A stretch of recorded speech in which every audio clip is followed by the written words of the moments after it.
No solar hoje dá continuidade sobre a missão do marido, tema o sacerdote do lar, marido como sacerdote do lar.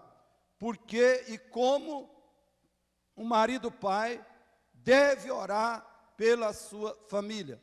Agora, tudo que vai ser ensinado aqui é também para as esposas. As esposas também devem praticar, porque elas também devem ser intercessoras pelos maridos, pelos filhos, pela sua família. Então, que cada esposa procure absorver, aprender a palavra do Senhor agora, para também praticá-la. Vamos ler o texto. Versos 4 e 5 de Jó, capítulo 1, diz assim: seus filhos de Jó iam às casas uns dos outros e faziam banquetes, cada um por sua vez, e mandavam convidar suas 3 irmãs a comerem e beberem com eles. Decorrido o turno de dias de seus banquetes, chamava Jó a seus filhos e os santificava. Levantava-se de madrugada e oferecia holocaustos, segundo o número de todos eles, pois dizia: talvez tenham pecado os meus filhos e blasfemado contra Deus em seu coração. Assim o fazia Jó continuamente. Queridos, na nova aliança, todos os cristãos na nova aliança são sacerdotes de Deus. Portanto, quando nós falamos do marido como sacerdote do lar, o que nós queremos dizer é que, por ser o cabeça da família e o representante dela diante de Deus, pertence ao marido o maior dever, a suprema obrigação de orar e buscar a Deus pela sua família. Então, grave isso, você que é ou será marido. Você é o cabeça da sua família. Você é o representante dela diante de Deus. Você vai prestar contas pela esposa e os filhos. E pela sua condição de marido. Você vai prestar contas a Deus, acima de tudo. Não é a esposa, não é o filho, é o marido que vai ser o prestador de contas por uma família diante de Deus. Portanto, pertence ao marido e ao pai o dever maior, a suprema obrigação de orar e buscar a Deus pela sua família. A esposa tem esse chamado, tem essa obrigação, tem esse dever? Sim, mas é principalmente do marido. Então, o marido como sacerdote do lar, por quê? Porque ele também é o principal responsável pela vida espiritual da família. Como está uma esposa espiritualmente? Responsabilidade do marido. Responsabilidade do marido. A esposa está bem espiritualmente, está fervorosa, está crescendo na graça e no conhecimento do Senhor, está firme nos cultos, na oração, no estudo da palavra. Marido está sendo a causa disso, o motivo disso. Se ele é fiel ao Senhor, quando o marido é fiel, ele está promovendo a espiritualidade bíblica na esposa. Os filhos estão bem espiritualmente? Se estão bem, é porque o marido está cumprindo a sua missão. O marido é o principal responsável pela vida espiritual da família e, portanto, o maior responsável por levar sua esposa e filhos a Deus em oração. É disso que nós estamos falando quando falamos de sacerdote. Não é que o marido é o único sacerdote, nem do lar, nem da igreja. Todos os cristãos são sacerdotes, mas no lar, quem é o principal sacerdote? Quem tem a missão maior de exercer o sacerdote na casa é o homem, é o marido, é o pai. Ouça o clamor de uma esposa por um marido sacerdote. Ela falou isso numa carta que enviou a um pastor cujo ministério era focado na família. Aquela esposa disse: Meu marido é um bom crente, não perde um culto e raramente chega atrasado.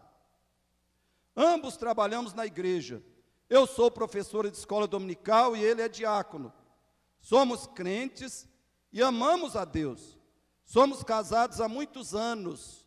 Porém, meu marido nunca conversou sobre as coisas espirituais em casa. Conversamos sobre tudo, mas ele nunca disse uma palavra sobre as coisas de Deus. A primeira vez que orou em voz alta na minha presença, já estávamos casados havia 15 anos. E só orou porque eu estava doente e pedi que ele orasse por mim. Orou porque a esposa estava doente e pediu. Ele é muito cuidadoso comigo, faz tudo que pode por mim, mas estou me sentindo muito sozinha. Já não sei mais o que fazer. Sinto um vazio em minha vida pelo fato de ele não tomar iniciativas de orar e falar das coisas espirituais em nosso lar. Por favor, diga aos homens, onde o senhor for pregar, que nós mulheres queremos que eles assumam a liderança do lar em todos os aspectos, principalmente nessa questão de orar e estudar a palavra de Deus. Se ele se dispusesse a mudar e assumir a liderança, eu o amaria ainda mais. Então, queridos, quando os maridos falham como sacerdotes, uma das menores consequências é a frustração, a grande frustração das esposas realmente piedosas. A esposa espiritual, a esposa que anda no Espírito, que ama a Cristo, que tem visão espiritual, ela fica muito frustrada quando o marido é negligente, é falho, é omisso quanto à sua missão de marido. Mas há consequências piores. Eu pergunto a você que é, ou será marido e pai. Você quer que aconteça com a sua esposa e filhos o que aconteceu com a família do sacerdote Eli? Quer que aconteça o que aconteceu com a família do profeta Samuel? Quer que aconteça com a sua família o que ocorreu com a família do rei Davi? Leia lá as histórias na Bíblia. Você verá os desastres. Nós vamos ver agora apenas a péssima herança de Samuel. A gente conhece o profeta Samuel, admira ele grandemente, mas, irmãos, tem uma mancha na história desse grande homem de Deus, tem uma mancha. E é uma das piores, uma das mais dolorosas. Veja a péssima herança de Samuel. Abra a sua Bíblia aí, em 1 Samuel, capítulo 8. Por que, irmãos? Por que o povo de Israel rejeitou a Deus pedindo um rei? Olha a resposta. Por que o povo de Israel fez duas coisas? Rejeitou a Deus, porque pediu um rei para si.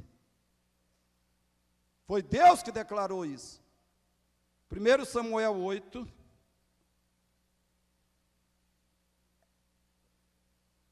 (1 a 7), diz assim, ó: tendo Samuel envelhecido, constituiu seus filhos por juízes sobre Israel.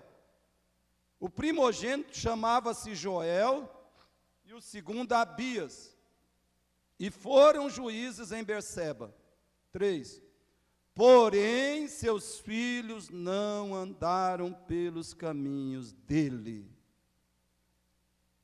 Antes se inclinaram à avareza e aceitaram subornos e perverteram o direito.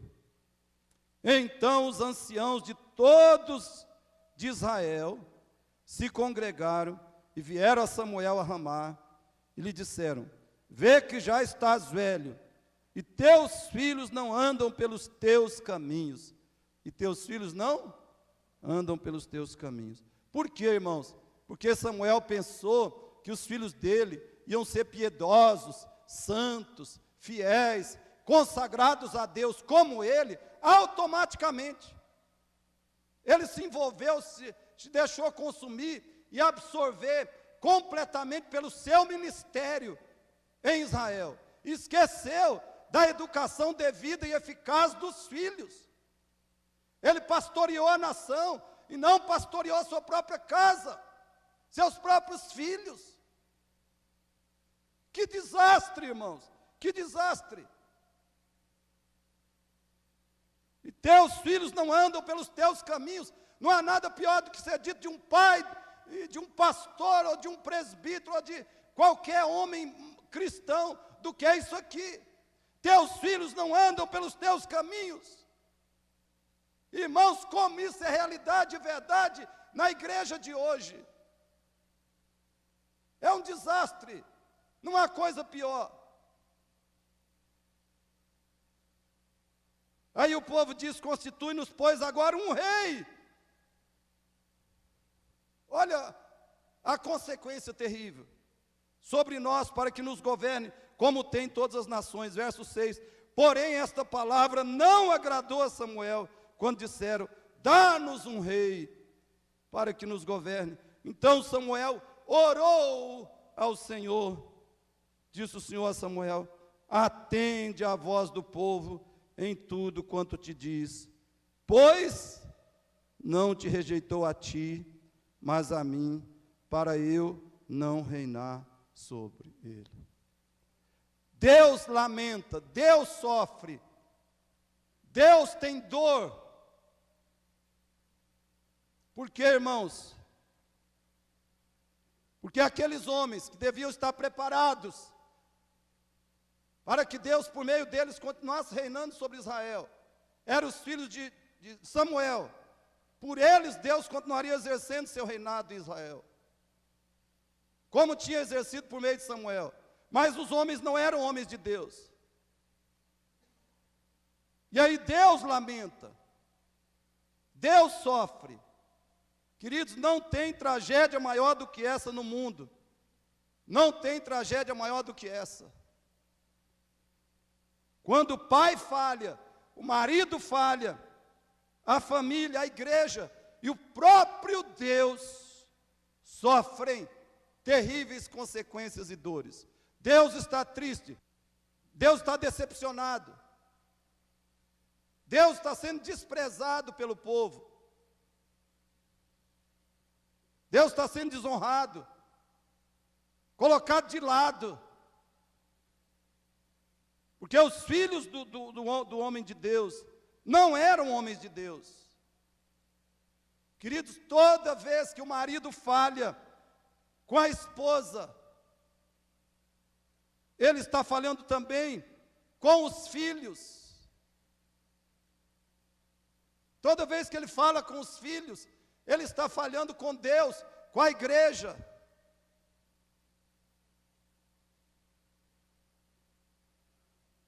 Sabe por que a família cristã e a igreja de hoje estão tão deformadas?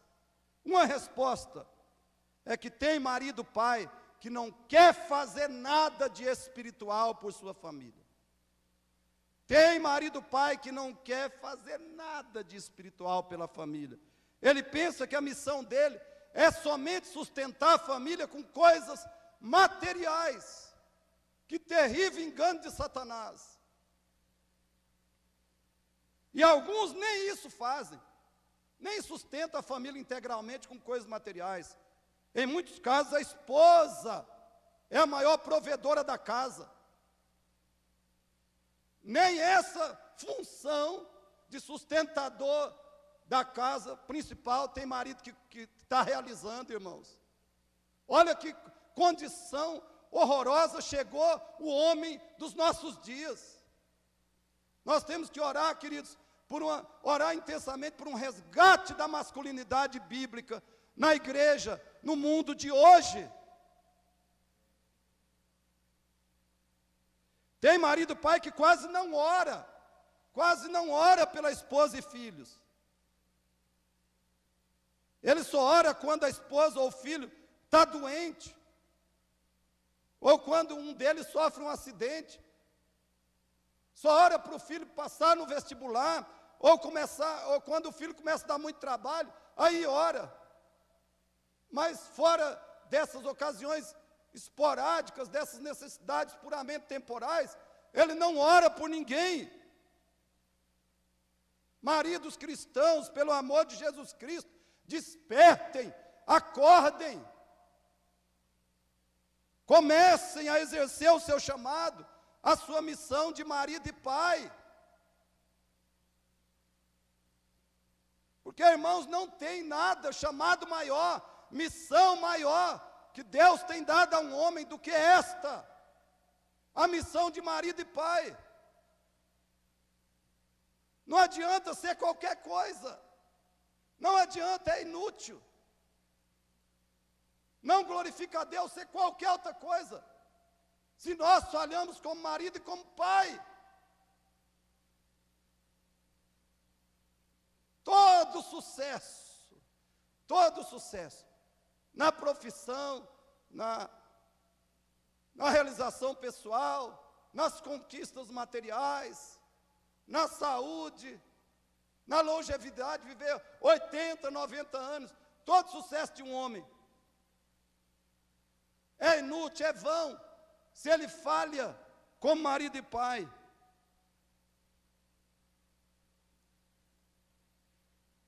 Queridos, a família de Jó era uma família unida, harmoniosa e feliz. Qual era a causa? A causa básica era o caráter do marido, pai e cabeça dessa família. Veja os versos 1 a 5 de Jó, capítulo 1 de Jó depois. Samuel Waldron tem toda a razão quando ele diz, escute aí, uma família unida e solidária exige que o pai seja um líder forte e espiritual. Uma mãe diligente pode manter os filhos sob controle quando eles são pequenos. Mas se a mão firme do pai não estiver em evidência, a rebelião dos filhos mais velhos pode rapidamente levar a conflitos e desarmonias na família. E com certeza leva a coisas piores. O que é um sacerdote segundo a Bíblia? Escute aí. Basicamente, um sacerdote é aquele que leva as necessidades dos homens a Deus e traz as provisões e soluções de Deus para os homens. O marido, como sacerdote, é aquele que leva as necessidades, as questões da sua esposa e filhos a Deus e traz as soluções, traz as provisões de Deus para a sua casa. Só Cristo é o nosso sacerdote mediador. Porém, por meio de Cristo, todos nós devemos ser sacerdotes intercessores. Cristo é o mediador. E o Espírito Santo, e eu e você, somos intercessores. Por meio daquele único mediador. Na família, esse papel de sacerdote, de intercessor, é primariamente do marido e pai. Na Bíblia, o principal exemplo é Jó. Eu creio que ele nos ensina as principais lições sobre essa função do marido. Aprendemos com Jó. Primeiro, fale comigo. A essencialidade do sacerdócio do marido. O que é a essencialidade? É aquilo que é indispensável, fundamental, que não pode faltar. Aprendemos com Jó que o sacerdócio de um marido, de um pai, é absolutamente indispensável, é fundamental, não pode faltar numa família. Sofre muito, perde muito a esposa e filhos, a esposa, a mulher que tem que criar filhos sem marido e sem o pai. Porque o sacerdócio do marido é essencial numa família. Verso 5, parte B, diz assim, ó, pois dizia Jó, talvez nem tenham pecado os meus filhos e blasfemado contra Deus em seu coração. Irmãos, por que o marido pai precisa levar a sua esposa e filhos a Deus? A resposta é da mais alta importância. Eles são pecadores. Irmãos, por que o pecado tem arrebentado, tem destruído, o pecado tem desintegrado as famílias hoje? Porque não há um pai ali, em uma maioria dos casos, não há um pai ali, clamando a Deus, intercedendo, combatendo o pecado, na sua esposa, nos seus filhos e em si mesmo. Marido e pai não tem de orar só quando um membro da família está doente. Ele não tem que só orar pelo que a esposa ou o filho está doente, ou para que os filhos sejam homens de bem. Ele não tem que orar só para o filho passar no vestibular, ou evitar as doenças, evitar as drogas, ou as más companhias. Não, ele tem que orar porque os seus filhos são pecadores. A sua esposa é pecadora.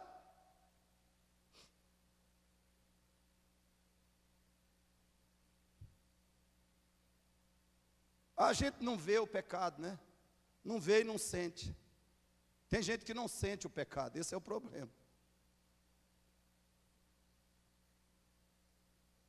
Só que, irmãos, pelos sinais, pelos frutos, pelos resultados do pecado nas pessoas, no casamento, na igreja, no mundo, era para a gente ficar horrorizado.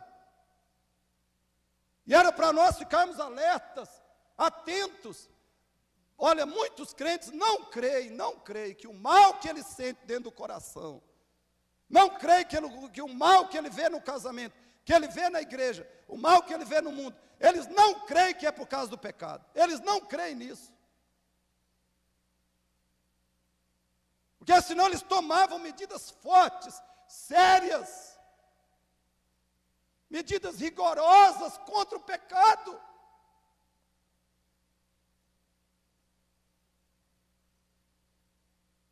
Querido, nossa esposa e nossos filhos têm o maior problema do mundo, o maior problema do ser humano, o verdadeiro problema da história, que é o pecado.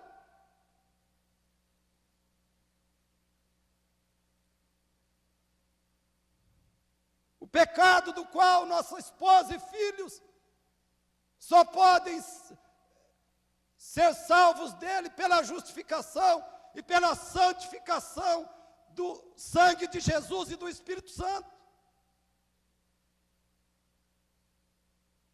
Como nossa esposa e filhos, como nossa família, será justificada diante de Deus, viverá em santificação, viverá para a glória de Deus, somente pelo sangue de Cristo, pela santificação do Espírito, a regeneração do Espírito. Para isso nós vamos ter um sacerdote dentro dessa casa.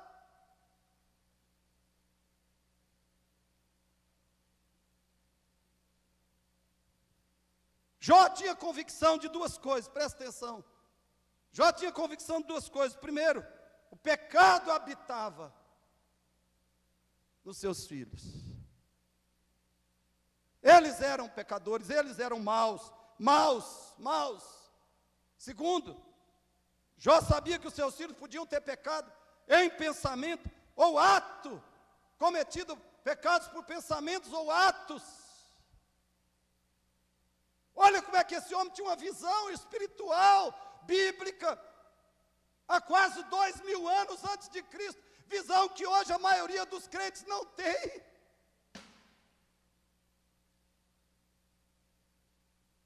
Eles podem ter pecado, podem, por isso eu vou oferecer o sacrifício. Talvez não tenha pecado, mas e se tiver pecado? Se tiver pecado, as consequências vão ser terríveis. Eu vou oferecer os sacrifícios. Hoje, irmãos, tem pais que não se incomodam, nem se os filhos pecaram. Eles sabem que os filhos estão pecando. Eles não se incomodam, nem sabendo com certeza, vendo o pecado evidente nos seus filhos. Eles não estão nem aí. Não jejua, não ora, não ensina a Bíblia, não prega dentro de casa. Que tragédia nós estamos vivendo.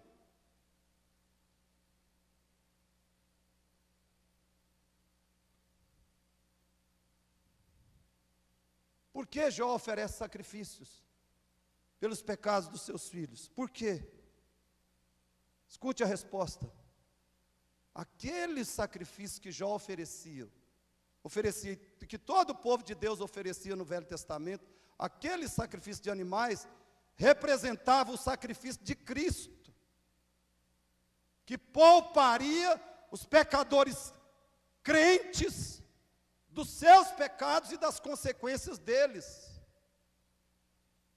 Então, por causa do futuro sacrifício de Cristo, aquele sacrifício de Jó garantiam, de modo geral, 3 benefícios. Primeiro, o sacrifício de Jó, por causa do sacrifício futuro de Cristo, eles garantiam satisfação de Deus através da expiação do pecado. Deus ficaria satisfeito com os filhos de Jó, teria satisfação neles, com aquele sacrifício, por causa do futuro sacrifício de Cristo. Segundo, aqueles sacrifícios garantiam propiciação da ira de Deus, para que os pecadores não a sofressem, nesse mundo e na eternidade. E o sacrifício de Jó, por causa do sacrifício futuro de Cristo, garantiam para os seus filhos bênção e favorecimento de Deus para com eles em todos os dias e áreas das suas vidas.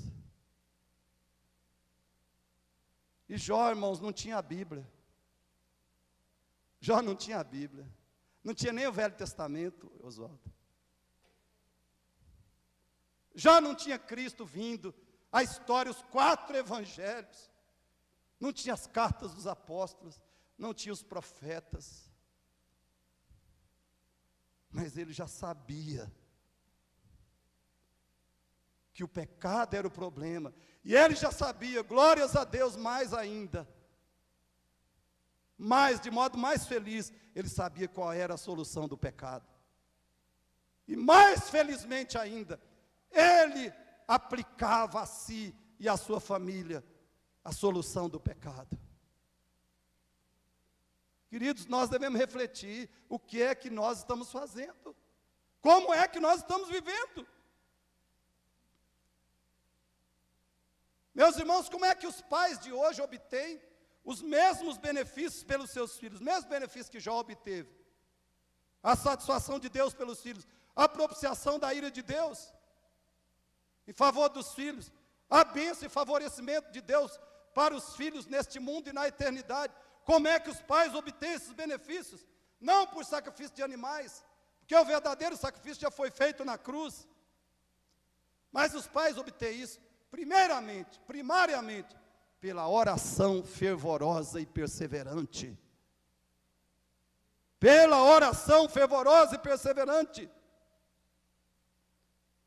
Se Jó não fizesse isso que ele fez, não oferecesse esse sacrifício, seus filhos não teriam esses benefícios espirituais, eternos e também temporais da parte de Deus. Os filhos não teriam os benefícios, irmãos.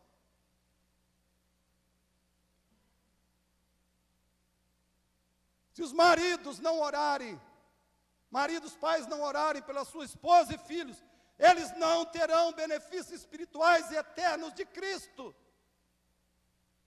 Não terão. Pelo menos não terão do modo principal que foi ordenado por Deus. E certamente os filhos terão enormes prejuízos de não ter um pai sacerdote.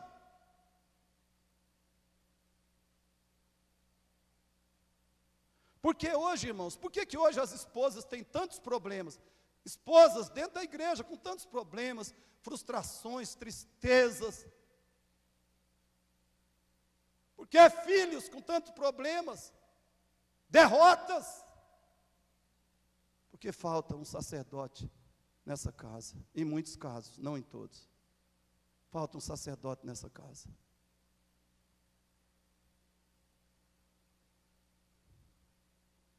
Segundo, o que Jó nos ensina? O que aprendemos com ele? Juntos? A prioridade do sacerdote, o sacerdócio do marido.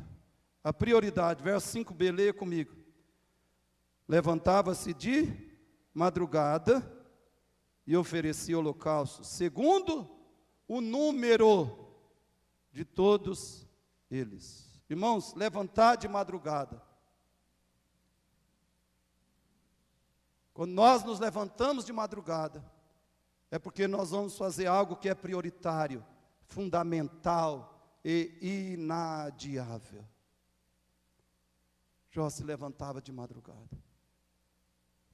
Toda vez que nós nos levantamos de madrugada, é difícil ter uma exceção. É porque nós temos de fazer algo que na nossa vida é prioritário, é fundamental e é inadiável. Sabe por que Jó oferecia sacrifício?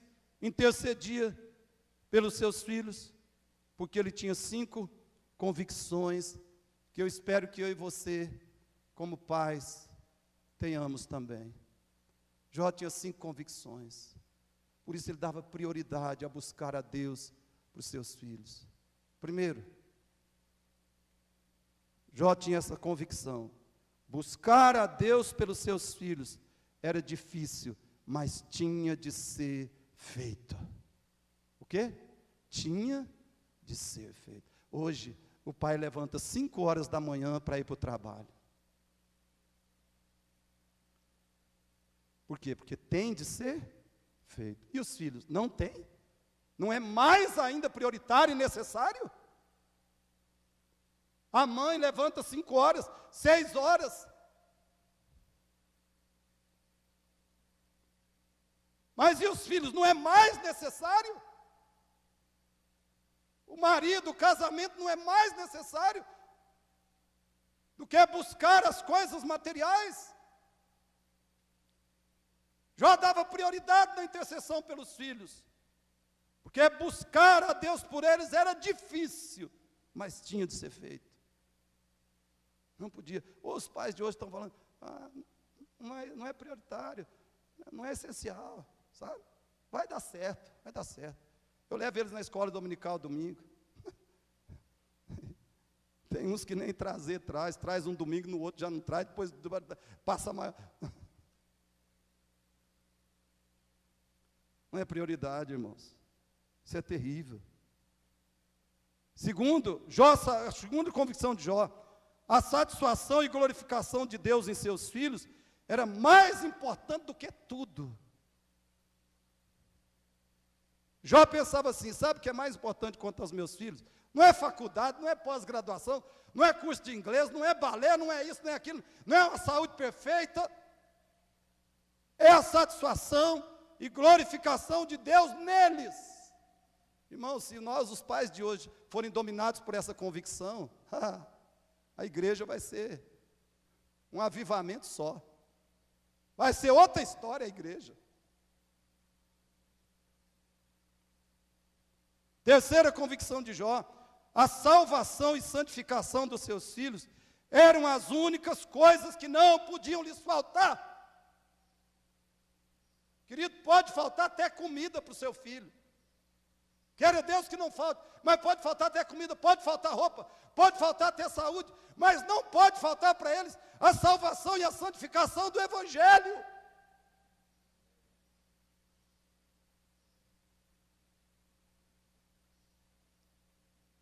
Quarta convicção de Jó, as bênçãos provenientes da graça redentora de Deus, bênçãos provenientes da graça redentora de Deus aos seus filhos, era a verdadeira felicidade deles.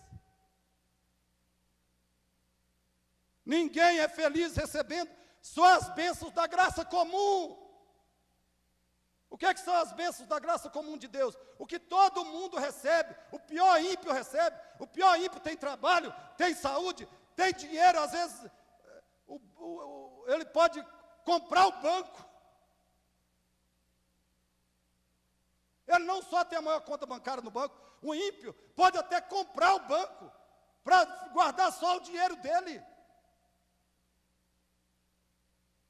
Ele tem inteligência, ele tem pós-graduação, doutorado, pós-doutorado, bênçãos da graça comum. Agora, irmãos, ninguém é feliz só com isso.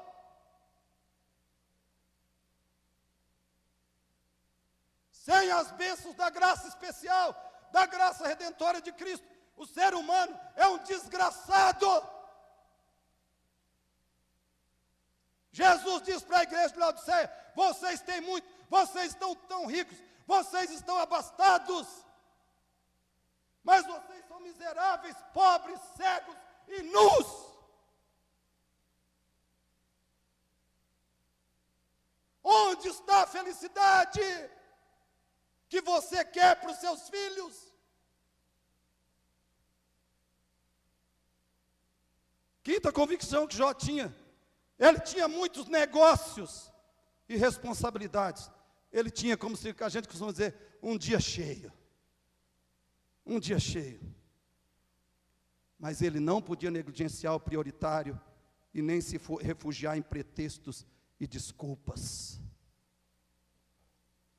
O que os pais de hoje fazem?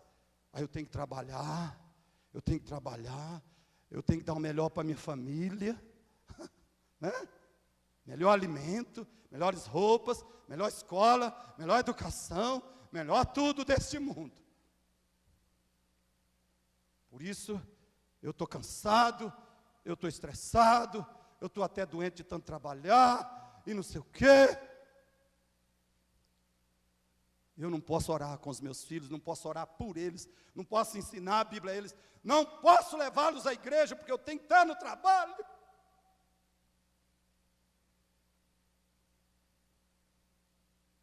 Qual é mesmo o motivo que muitos maridos pais não são intercessores pela sua esposa e filhos? Qual é mesmo o motivo? Absoluto secularismo e cegueira espiritual. Não é trabalho, não é obrigações, não é compromissos, não é ter o dia cheio. Tem porque quer também. Mas mesmo que seja porque não quer, a prioridade é aos filhos. Jó tinha muitos negócios, muitas responsabilidades, você imagina. Mas ele falava: meus filhos são prioridade. E ele não inventava pretexto nem desculpas. Eu espero, queridos, que nós tenhamos as mesmas convicções de Jó, essas convicções, mas que elas sejam reveladas na prática, na prática. Não adianta ter essas convicções só na mente. E na prática a nossa vida é um puro secularismo. Terceiro lugar, fale comigo. A efetividade, isto é, eficácia, sucesso do sacerdócio do marido. Verso 5b. Chamava Jó a seus filhos e os santificava. A efetividade, a eficácia, o sucesso do sacerdócio do marido. Jó chamava os seus filhos e os... Queridos, preste atenção. O texto não diz, talvez os santificava. O texto não diz, se esforçava para santificá-los, ou tinha esperança de santificá-los. O texto diz, os santificava. Guarde isso, querido, no seu coração. Os filhos de Jó eram de fato perdoados e ricamente abençoados por Deus, por meio da intercessão dele. Não falhava.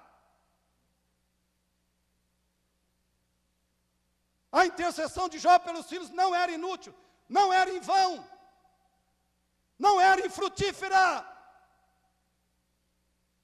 De fato, o que ele fazia pelos filhos, santificava os filhos. tornava os filhos aceitos por Deus, justificados, tornava os filhos perdoados e abençoados por Deus.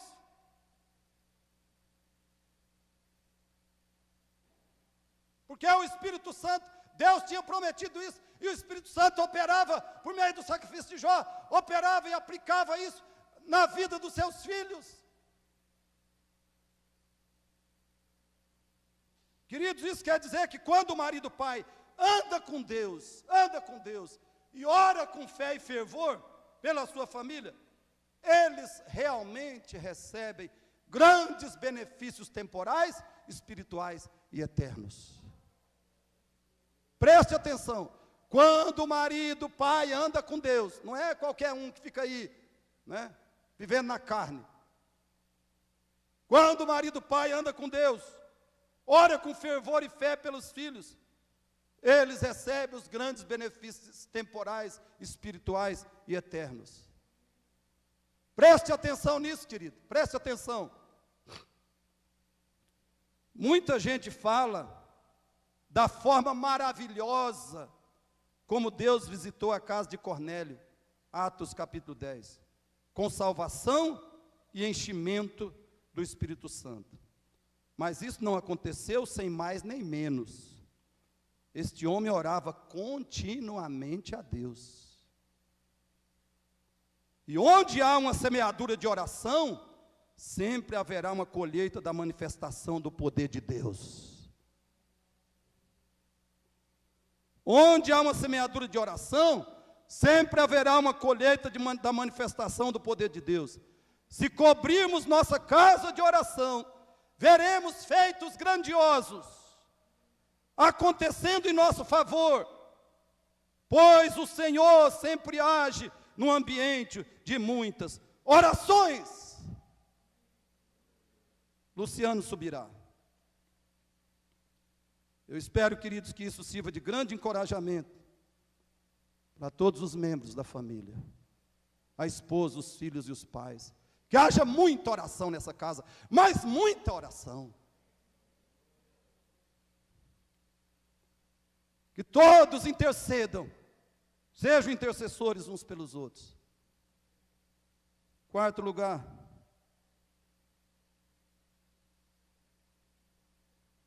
juntos, a individualidade do sacerdócio do marido. Individualidade quer dizer, ele deve orar individualmente, ele deve orar. Ele, Jó foi lá, foi Jó que foi lá. Ele tem que ser o homem de oração pela casa. E ele deve orar individualmente por cada filho. Orar por cada filho particularmente, especificamente, individualmente. Veja o verso 5, parte B. E oferecia holocaustos segundo o número de todos eles. Holocaustos segundo o número. Não fala um holocausto, holocausto, segundo o número. E a NVT confirma isso. Oferecia um holocausto em favor de cada um. Um holocausto em favor de cada um deles. Jó não era adepto do geralzão, como nós gostamos de fazer. Ele não fazia um sacrifício, por todos os filhos. Ah, vou lá, estou cansado hoje. Hoje estou cansado, trabalhei tanto ontem. Fazer um sacrifício aqui, geralzão. Não era assim. Como é que era? Sacrifício por cada um dos filhos. Ele oferecia um sacrifício em favor de cada um dos filhos. Assim, queridos, também o marido, o pai, ele deve anotar. O marido e o pai devem anotar, de preferência, por escrito. Se ele tiver uma ótima memória, tudo bem. Mas se não tiver, anotar no papel as principais necessidades da sua esposa, principais necessidades dela, e os principais benefícios que ele, como marido, deseja para ela. E ele deve orar especificamente por essas coisas. Eu estou apertado pelo tempo aqui, mas eu quero que você abra a sua Bíblia aí, por favor, em 1 Samuel 1, 4, 5. Rapidinho, por favor.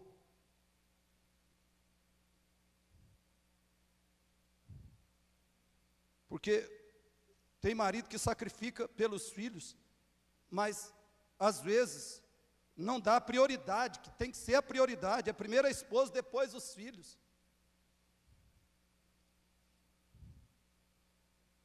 E você vai ver o resultado disso aqui. Irmãos, Deus deu 6 filhos para Ana, não foi só por causa da oração dela lá no templo, foi porque antes já tinha alguém intercedendo por ela. Sabe quem? 1 Samuel 1, 4, 5. Não foi só a oração de Ana que fez que Deus fizesse aqueles grandes milagres na vida dela. Samuel e depois mais 5 filhos, de uma mulher que era estéril. Antes da oração dela no templo, do desespero dela lá clamando a Deus para ter filhos, olha o que acontecia por ela todo ano. 1 Samuel 1, 4, 5. No dia em que Eucana oferecia o seu sacrifício, ele fazia o quê? Ele dava porções deste a Penina, sua mulher, e a todos seus filhos e filhas. Agora veja a distinção de Ana. A Ana, porém, dava uma porção dobrada, porque ele a amava, mesmo que o Senhor a tivesse deixado estéril. O marido que ama a esposa, irmãos, ele vai dar uma porção dobrada de intercessão, de clamor a Deus, de assistência espiritual para ela. O marido precisa orar especificamente, individualmente, pelas necessidades da esposa, pelos benefícios que ele quer que a esposa receba de Deus, principalmente benefícios espirituais. Irmãos, da mesma forma, o marido, o pai, ele deve anotar as principais dificuldades de cada filho. Quais são as principais dificuldades, principalmente espirituais, desse filho específico? E ele deve anotar os principais benefícios que ele quer que esse filho receba de Deus. E ele deve orar especificamente, um por um, em favor de cada filho. Imagine Jó lá, né? Senhor, te apresento agora o Jacó. Te apresento agora, Senhor, o Eliaquim. E assim vai. Jó orando especificamente por cada filho. E assim os pais devem fazer. Porque os filhos têm necessidades diferentes. Precisam de benefícios diferentes, irmãos. A gente não pode fazer assim como rotina, né? Todo dia, ou toda vez que você vai orar pela família, orar, Deus abençoa o Cicrano, o Beltrano, o fulano. Ainda bem que os pais de hoje têm só 2 ou 3 filhos, é muito fácil isso aqui. Se for prioridade, não é tão difícil, e nem muito menos impossível. Mas Jó tinha 10, e o que ele fazia? 1 por 1. Pai deve orar especificamente por um dos filhos. Isso não pode ser muito difícil, não pode ser impossível para um sacerdote do lar, porque nada é mais importante do que clamar, interceder pela sua esposa e pelos seus filhos. Irmãos, com que frequência o marido e o pai deve interceder e orar especificamente por sua esposa e filhos? Eu diria, e olha que eu estou usando a expressão no mínimo, 3 vezes na semana, no mínimo 3 vezes na semana, o pai, o marido, deve colocar a esposa, os filhos diante de Deus. Isso se ele tiver uma lista grande de outras coisas e pessoas pelas quais interceder. Mas no mínimo 3 vezes na semana, ele deve orar especificamente pela sua esposa, especificamente em favor de cada um dos seus filhos.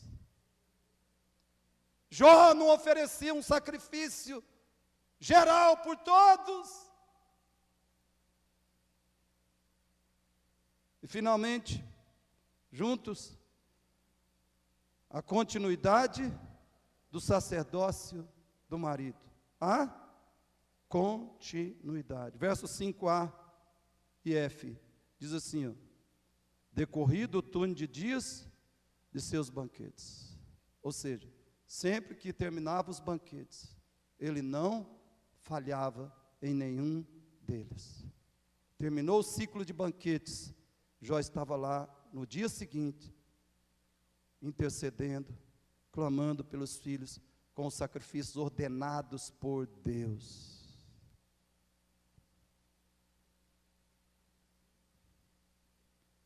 Assim, no final, assim eu fazia Jó continuamente. Eu fazia Jó continuamente. A NVT diz, essa era a prática habitual de Jó. Essa era a prática habitual de Jó. Irmãos, quantas vezes no ano Jó sacrificava animais em favor dos seus filhos? Pelo menos 7 vezes. Pelo menos 7 vezes. Eu creio que eram 10 vezes no ano. Mas um escritor, um intérprete diz que pelo menos 7 vezes ele oferecia esse sacrifício. Não era nada fácil.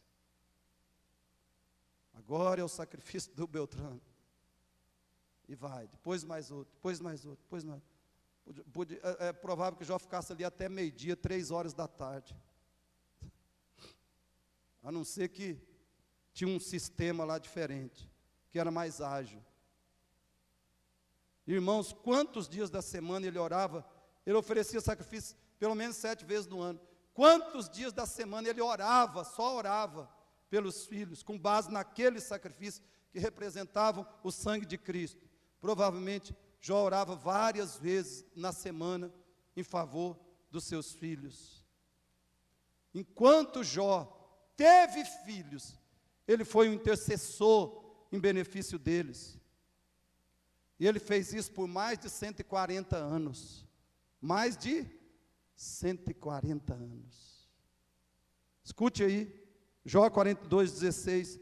Depois disso, depois daquela provação e da restauração, viveu Jó 140 anos.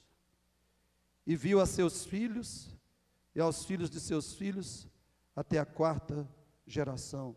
E certamente ele não parou de ser o intercessor por eles. Não parou de sacrificar por eles. Ainda mais depois da restauração, que agora ele conhecia mais a Deus, agora ele amava mais a Deus. Irmãos, por que que o marido precisa perseverar? Por que que ele precisa perseverar na intercessão pela família? Primeira razão, o seu sacerdócio só termina na morte. Um marido tem que orar sempre, cada dia. Jesus mesmo mandou. É o dever do cristão orar sempre, nunca esmorecer. O marido tem que orar com perseverança pela esposa e filhos. Primeiro, porque o seu sacerdócio só termina na morte. Segundo, porque a sua esposa e filhos nunca chegam a um ponto que não precisam mais de oração, a não ser que tenha partido para a eternidade.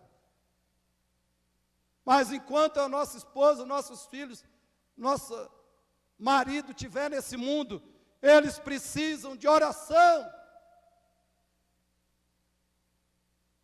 Nunca chega um ponto que eles não necessitem. Terceiro, oração perseverante, porque as orações perseverantes do marido, ou de qualquer pessoa, de qualquer cristão verdadeiro, são as que alcançam todos os resultados necessários. Irmãos, somente as orações perseverantes alcançam todos os resultados necessários. Todos. O mais importante na vida de um sacerdote do lar é nunca desistir do seu chamado. Você já começou o papel de intercessor pela sua família? Então só falta uma coisa: não pare. Não pare. mas se aperfeiçoe nessa função de marido e pai. Se aperfeiçoe na função de intercessor. Em vez de regredir, progrida, cresça, melhore. Porque isso que agrada ao Senhor, isso que é essencial, isso que é fundamental, isso que é vitória e felicidade de um pai, de um marido, de uma esposa, de filhos e de uma família. Não pare. Concluindo, como o marido pai pode orar por sua esposa e filhos? Eu vou dar aqui um guia. Você pode usar ou não usar, mas eu vou te dar um guia. Talvez você fale, mas pastor, como é que eu posso orar? Como eu devo orar? Eu não sei, eu fico perdido. Então eu vou te dar um guia, pelo qual você pode orar pela sua esposa e filhos. Em primeiro lugar, eu só vou mencionar, não vou pregar, explicar isso aqui não.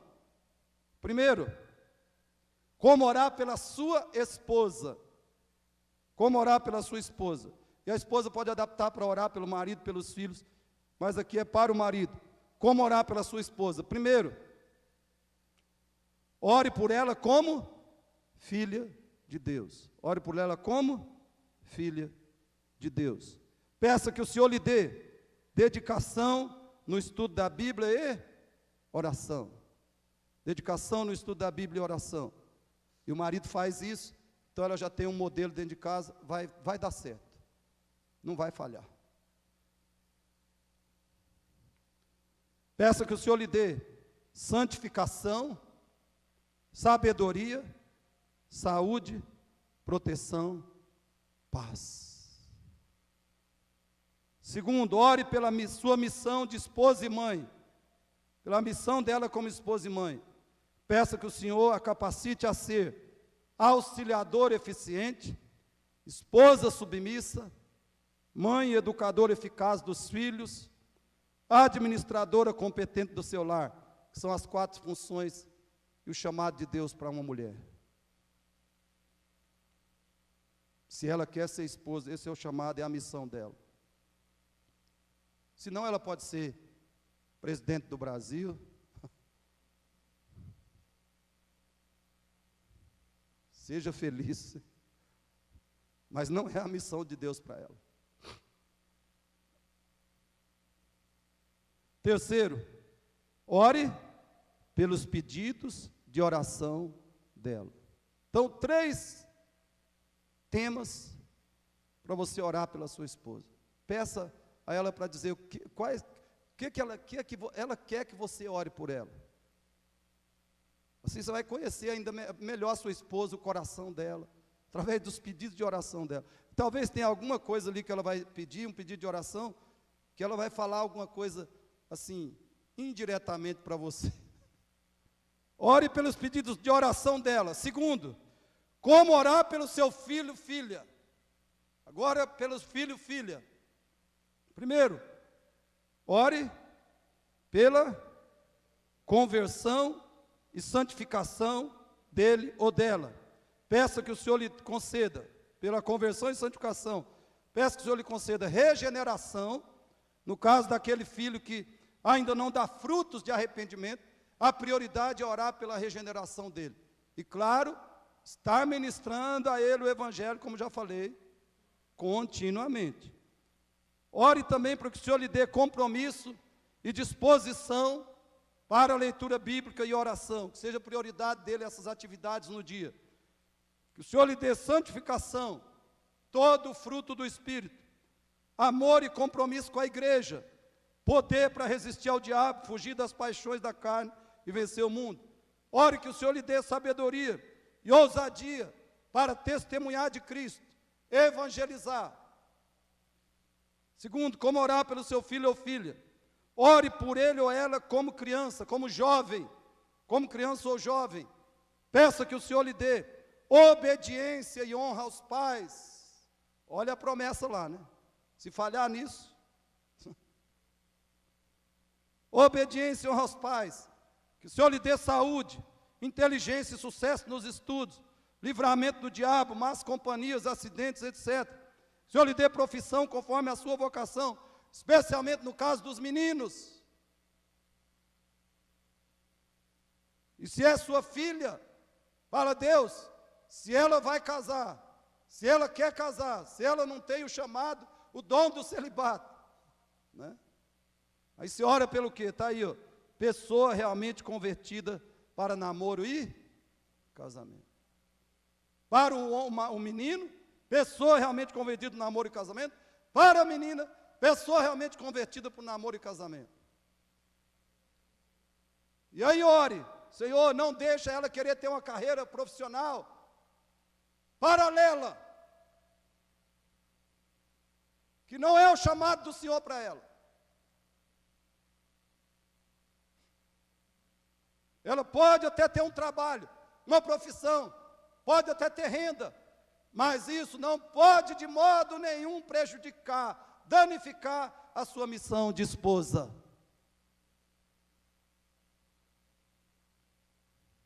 Ore por isso, para que ela não tenha ambição de uma carreira desvinculada, independente, paralela à do seu marido.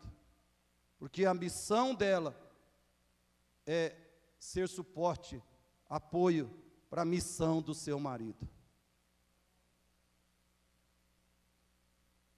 E terceiro, ore pelos pedidos de oração do seu filho e da sua filha. Peça para eles dizer para você pelo que eles querem que você ore em favor deles. E ore. Irmãos, o que garante a eficácia? Uma última resposta aqui. O que garante a eficácia do sacerdócio do marido? É aquele sacerdote do qual Jó era apenas um tipo ou figura. Depois você veja essas passagens da carta aos Hebreus. Hebreus 4, 14 a 16, 7, 22 a 28, e Hebreus 9, 24, e 10, 19 a 23. Com base no sacerdote supremo, no sumo sacerdote, Jesus Cristo, no sacrifício que ele fez, no sangue que ele derramou, o sacerdócio do marido tem absoluto sucesso. E deve ser a maior motivação para o marido ser sacerdote do seu lar. E para a esposa também ser intercessora e os filhos serem intercessores. Oremos. Pai Celeste, graças te damos pela palavra do Senhor.